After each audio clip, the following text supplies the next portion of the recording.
Hello, everyone.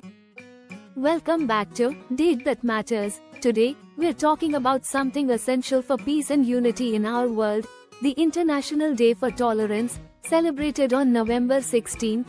This day was established by the United Nations in 1995, and its mission is to encourage respect, understanding, and appreciation of our world's diversity.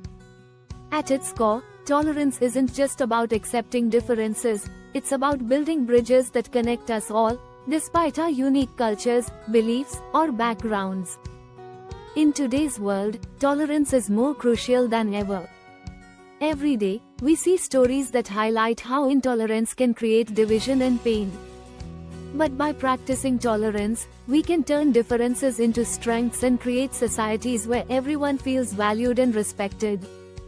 Tolerance starts with education. Teaching kids and adults alike the importance of kindness, empathy, and open-mindedness can help reduce biases.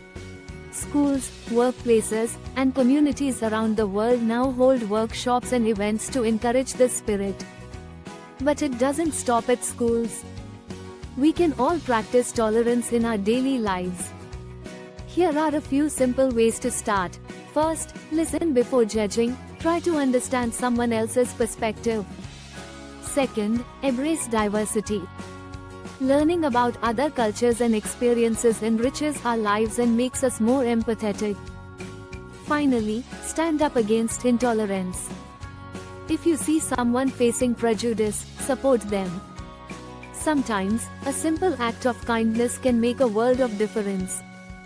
On this International Day for Tolerance, let's all take a pledge to be a little more understanding, a little more accepting, and to create a world where everyone can feel safe and included.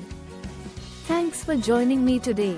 If you enjoyed this video, don't forget to like, share, and subscribe to Date That Matters for more content on days that inspire change. Let's celebrate tolerance, today and every day.